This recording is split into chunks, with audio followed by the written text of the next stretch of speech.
नमस्कार। मैं Dhananjay Kumar the public India में आपका स्वागत है। कल संसद में वंदे मातरम को लेकर के चर्चा हुई। चर्चा की शुरुआत स्वयं प्रधानमंत्री नरेंद्र मोदी ने की और नरेंद्र मोदी ने वही पिछला जो 7 नवंबर को उन्होंने बोला था एक कार्यक्रम में, वही लगभग वही बातें दोहराई। केंद्र वही था, विषय वस्तु वही थी और उनका मकसद था नेहरू पर हमला करना। देखिए, कहा उन्होंने कि जिन्ना ने इसका विरोध किया था वंदे मातरम का, और जवाहरलाल नेहरू को अपना सिंहासन डोलता नजर आया। अब ये 36 और 37 की बात है, उसमें सिंहासन कहाँ था पता नहीं। बजाय कि नेहरू ने जी ने मुस्लिम जी लीग के आधारहीन बयानों को तगड़ा जवाब देते, उल्टा उन्होंने वंदे मातरम की ही पड़ताल शुरू कर दी। जिन्ना के विरोध के 5 दिनों बाद ही 20 अक्टूबर को नेहरू जी नेताजी को चिट्ठी लिखी। चिट्ठी में नेहरू जी जिन्ना की भावना से सहमति दिखाते नजर आए। ये नरेंद्र मोदी जी ने कहा, यानी जिन्ना दोषी। जिन्ना ने उठाया सवाल और नेहरू जी ने कहा कि हाँ, ये सही कह रही है, मूल का मूल था। इतिहास कुछ और कहता है। और बीजेपी के नेता, खास करके 2014 के बाद जब से नरेंद्र मोदी का राष्ट्रीय राजनीति में उदय हुआ है, बीजेपी के नेता इतिहास को तोड़ मड़ोड़ कर पेश करते हैं, चाहे संसद हो चाहे कहीं और कोई और फोरम। अब देखिए, ये जब लिखा गया था, बंकिम चंद्र चट्टोपाध्याय जी ने जब लिखा था, तो वो समय था 1875। आनंद मठ उपन्यास छपा 1882 ईस्वी में। उसी उपन्यास में पहली बार ये प्रकाशित हुआ, छापा गया। हालांकि एक पत्रिका में पहले प्रकाशित हुआ था, लेकिन इसकी चर्चा शुरू हुई आनंद मठ के बाद। आनंद मठ जो उपन्यास, बहुत फेमस उपन्यास है उनका, बंकिम चंद्र चट्टोपाध्याय जी का। और पहली बार इसको गाया गया कांग्रेस के अधिवेशन में, जब खुद जो है रविन्द्रनाथ टैगोर ने इसकी धुन बनाई। और 1896 ईस्वी में भारतीय राष्ट्रीय कांग्रेस का अधिवेशन था, वहां रविन्द्रनाथ टैगोर ने खुद इस गीत को गाया। और ये इतिहास में दर्ज है कि ये पहला मौका था जब यह गीत सार्वजनिक रूप से राष्ट्रीय स्तर पर गाया गया। सभा में मौजूद हजारों लोगों की आंखें नम थी। हिंदू महासभा 1915 में बनती है, लेकिन क्या हिंदू महासभा के किसी मंच पर इस वंदे मातरम गाया गया? आरएसएस के मंच पर वंदे मातरम गाया गया? इन सारे सवालों पर प्रधानमंत्री को ने कुछ नहीं कहा। ये सवाल उभरते हैं, आम आदमी ये पूछेगा सवाल कि भैया, क्या हिंदू महासभा ने गाया था? क्या आरएसएस ने गाया वंदे मातरम उस समय आजादी की जब लड़ाई चल रही थी तो? और ये जो वंदे मातरम गीत है, इसकी वजह बताई जाती है कि ये जो लोकप्रिय हुआ, उस वक्त बंगाल विभाजन की बात थी। 1900 ईस्वी के बाद जब अंग्रेजों ने बंगाल विभाजन की बात कही, बंगाल को दो टुकड़ों में बांटने की बात कही, तो वंदे मातरम गीत गाया गया। और वंदे मातरम उस समय अंग्रेजों के खिलाफ बड़ा गीत बना, चूंकि बंगाल की भावना जो है, बंगाल चूंकि बट रहा था, और उसको लेकर के ये गीत कि भारत हमारा जो है राष्ट्र है, देश है, इसे कैसे टुकड़े करेंगे। तब राष्ट्रीय स्तर पे ये गीत नहीं गाया जाता था, बंगाल में था। बाद में इसको राष्ट्रीय स्तर पर गाया गया। और जो नरेंद्र मोदी बार बार आरोप लगा रहे हैं कि नेहरू ने इसके टुकड़े किए, उनको उनका अपना सिंहासन डोलता नजर आया, जबकि सच क्या है? सच ये है कि खुद जो है, जब ये बात उठाई, जिन्ना ने आपत्ति की थी, ये बात सही है, जिन्ना ने आपत्ति की थी कि ये इसमें जो है दुर्गा, सरस्वती, लक्ष्मी, इन सब का जिक्र है और ये इस्लाम के खिलाफ है। हालांकि जिन्ना खुद कट्टर इस्लाम मानने वाले कट्टर व्यक्ति नहीं थे, लेकिन जो भी हो, इस पर सब्यसाची भट्टाचार्य ने एक किताब भी लिखी है वंदे मातरम को लेकर के, जिसमें जिक्र है, और उसमें उन्होंने कहा है कि ये जयराम रमेश जो है कांग्रेस के प्रवक्ता है, उन्होंने उद्धृत किया है बाकायदा एक्स पर, और उसमें लिखा कि कांग्रेस वर्किंग कमेटी की 1937 की हुई बैठक से 3 दिन पहले खुद गुरुदेव रविंद्रनाथ टैगोर ने नेहरू जी को इस बारे में खत लिखा। वंदे मातरम से वो खुद जुड़े हुए थे और उन्होंने ही सुझाव दिया कि इस गीत के पहले तो स्टैंजा को अपनाना चाहिए, और बैठक में लिया गया फैसला उन्हीं के खत से प्रभावित था। ये भी हमने आपको पहले बताया और इतिहास में दर्ज है कि सबसे पहले ये गाया गया कांग्रेस के अधिवेशन में 1896 ईस्वी में, तो रविन्द्रनाथ टैगोर ने इसकी धुन बनाई थी, वो गाया था उन्होंने। और उसके बाद जब जिन्ना ने विरोध किया, या और कुछ मुस्लिम नेता ने विरोध किया, हालांकि मौलाना अबुल कलाम आजाद ने वंदे मातरम का समर्थन किया था कि वंदे मातरम गाने में कोई आपत्ति नहीं है, लेकिन मुस्लिम लीग का अलग एजेंडा था। और आप जानते हैं कि मुस्लिम लीग के साथ किसने सरकार बनाई? हिंदू महासभा ने मुस्लिम लीग के साथ सरकार बनाई। जब कांग्रेस ने सेकेंड वर्ल्ड वार शुरू होने के बाद तय किया कि हम ब्रिटिश सरकार के साथ किसी तरह का मेल जोल नहीं रखेंगे, उनके समर्थन में हम खड़े नहीं होंगे, हम विरोध करेंगे, हमें आजाद करो, तब मुस्लिम लीग और हिंदू महासभा ने मिलकर के सरकार बनाई थी। और ये भी जान लीजिए कि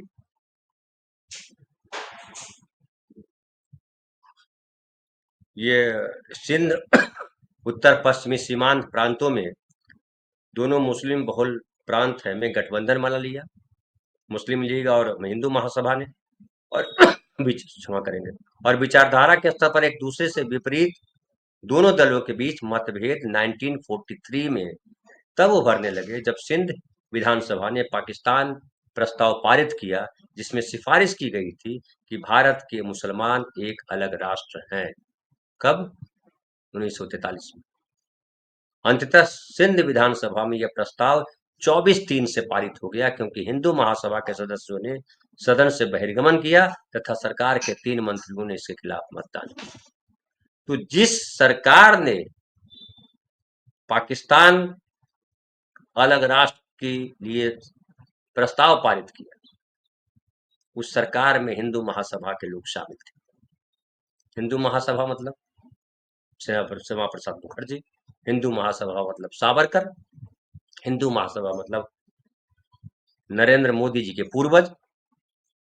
और बंगाल में भी देखिए कि बंगाल में महासभा ने, हिंदू महासभा ने एक अन्य मुस्लिम संप्रदायवादी फजलुल हक, वहां मुस्लिम, बंगाल में मुस्लिम लीग के साथ नहीं, ये जो पार्टी फजलुल हक और उनकी पार्टी केपीपी का समर्थन किया, वहां भी सरकार बनाई इन्होंने।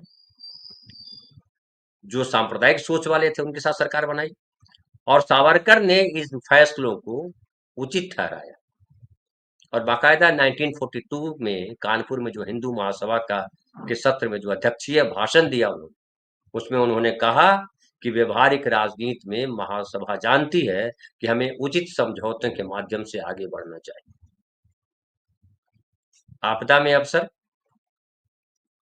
और भीमराव अंबेडकर का भी, बाबा साहब भीमराव अंबेडकर ने भी अपनी किताब में लिखा है कि चाहे ये अजीब लगे, लेकिन सावरकर और जिन्ना एक राष्ट्र बनाम दो राष्ट्र के मुद्दे पर एक दूसरे के विरोधी हों, लेकिन वो इस बारे में पूरी तरह सहमत थे।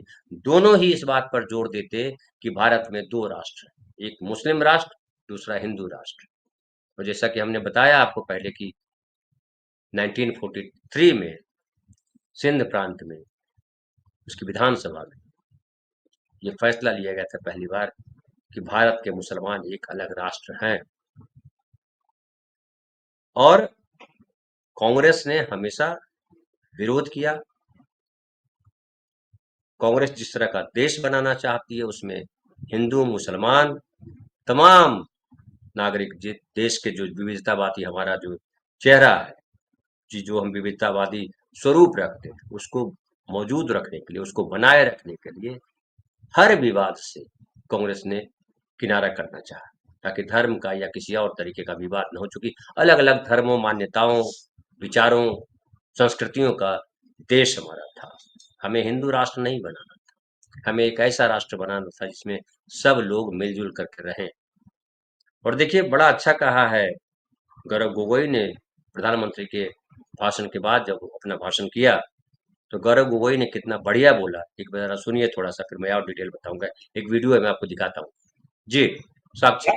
कांग्रेस वर्किंग कमेटी में के सेशन में यह निर्णय लिया गया कि जहां पर भी नेशनल गैदरिंग होगी वहां पर हम शुरुआत में वंदे मातरम के पहले दो पंक्तियों को हम गाएंगे। इस सिद्धांत को मुस्लिम लीग ने बहुत बड़ी इसकी आलोचना की, बहुत बड़ी आलोचना की, और आलोचना हिंदू महासभा ने भी की। ये कभी कभी हिंदू महासभा और मुस्लिम लीग के जो राजनीतिक उद्देश्य है वो एक हो जाते हैं।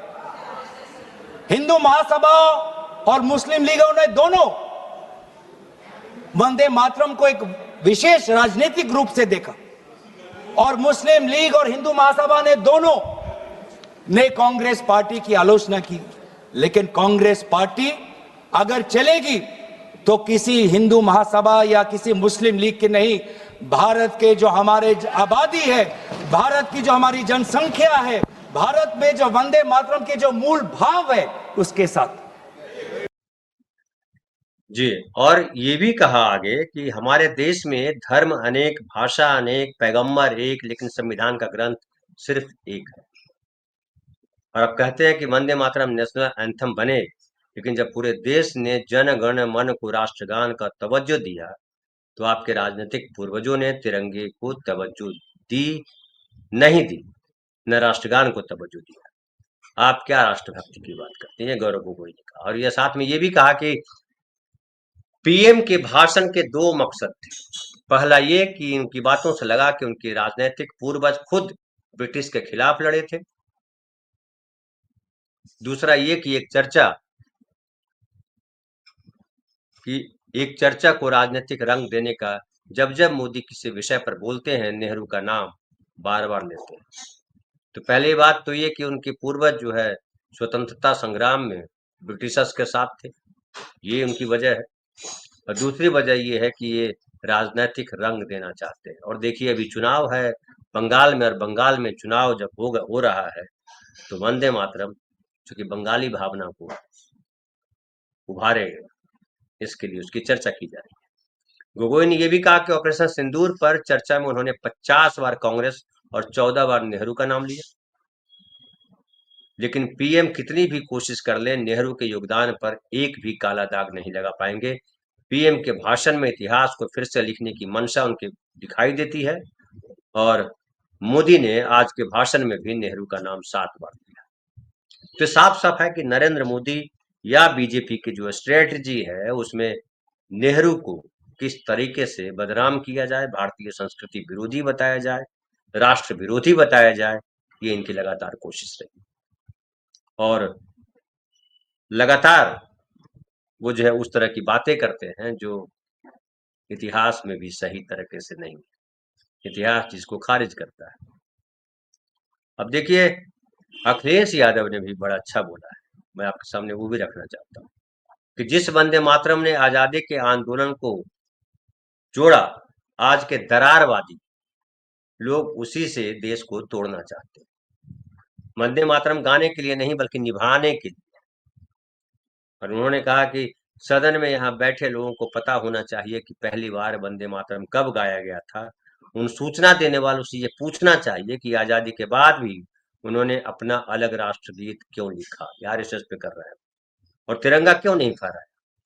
वंदे मातरम के पीछे की भावना सांप्रदायिक राजनीति को अस्वीकार करने की थी। जैसा कि मैंने पहले भी बताया कि सब्यसाची भट्टाचार्य की किताब में खास साफ साफ जिक्र है कि कांग्रेस वर्किंग कमेटी की 1937 में हुई बैठक से 3 दिन पहले खुद गुरुदेव रविंद्रनाथ टैगोर ने नेहरू जी को इस बारे में खत लिखा कि वंदे मातरम से वो खुद जुड़े हुए थे, और उन्होंने सुझाव दिया कि इस गीत के पहले 2 स्टैंजा को अपनाना चाहिए।